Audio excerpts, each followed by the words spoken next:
Ahad, tanggal 1 November 2020, keluarga Siti Nur Suria binti Ismail telah menerima berita yang mendukacitakan apabila beliau ditemui mati dalam keadaan yang sungguh menyayat hati dan menyedihkan. Kejadian berlaku di kampung Lubik Batu, Telemung, Terengganu.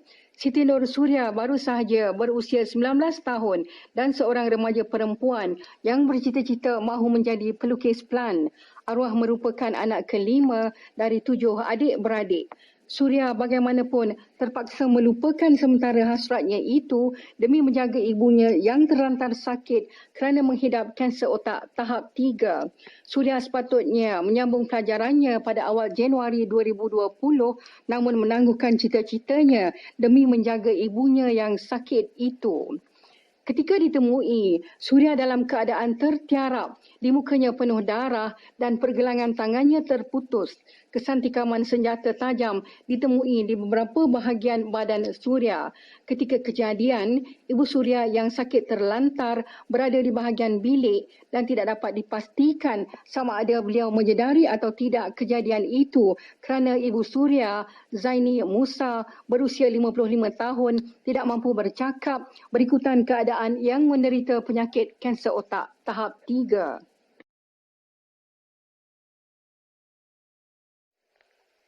Pada jam 2.30 petang hari kejadian, adiknya Siti Nurliana Syuhada yang berusia 15 tahun pulang ke rumah dari sekolahnya dan melihat kakaknya tertiarap di ruang tamu rumah dalam keadaan berlumuran darah dan putus pergelangan tangan.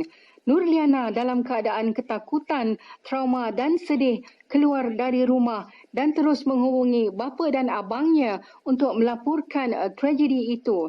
Pada awalnya, kes itu dirumuskan sebagai samun dan bunuh memandangkan ada barang yang hilang seperti wang tunai, barangan makeup dan telefon bimbit. Bagaimanapun, dari rakaman CCTV di bangunan menternak burung berhampiran rumah arwah, terdapat sebuah motor EX5 yang keluar dan masuk ke rumah Suria sekitar jam 9 pagi dan yang membawa motor itu kelibat seorang perempuan yang bertudung dan bersanggul tinggi. Perempuan tersebut, Siti Nur Atirah, berusia 19 tahun, seorang remaja yang juga kawan baik kepada Suria, telah dikenal pasti sebagai suspek utama kerana berada di tempat pembunuhan ketika kejadian berlaku. Hasil siasatan polis mendapati Siti Nur Atirah berumur 19 tahun merupakan kawan dan pernah bersekolah bersama Suria dari tingkatan 1 hingga 5. Di badan Atirah terdapat kesan kecederaan, gigitan di tangannya dipercayai akibat dari pergelutan. Atirah yang tinggal hanya 2 kilometer dari rumah mangsa telah mengakui beliau hadir ke rumah Suria pada jam 9 pagi dan telah membunuh mangsa.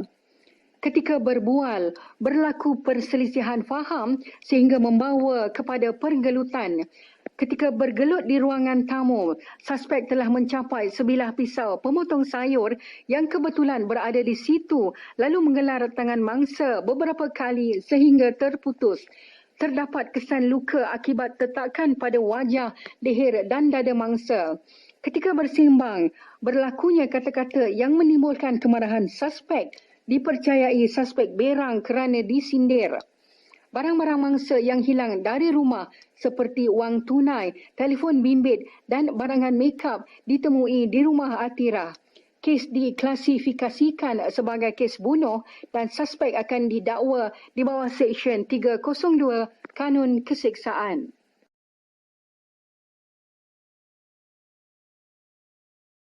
Akan sekolah mangsa sehingga tingkatan 5. Dan semasa berkunjung telah duduk bersembang dengan mangsa di ruang tamu. Kemudian berlaku perselisih faham akibat kata-mengata dan ekoran tersebut telah berlaku pergelutan antara mangsa dengan suspek di mana suspek mengambil kesempatan ada sebelah pisau yang juga terletak di ruang tamu untuk mencederakan mangsa semasa pergelutan tersebut berlaku. Jadi suspek telah bertindak mengambil barang-barang di dalam rumah selepas mangsa tidak sedarkan diri dan telah Surya selamat dikebumikan pada jam 8 suku malam di tanah perkuburan Islam Kampung Beladau Selat. Semoga Allah menempatkan rohnya di kalangan hamba-hambanya yang beriman. Amin.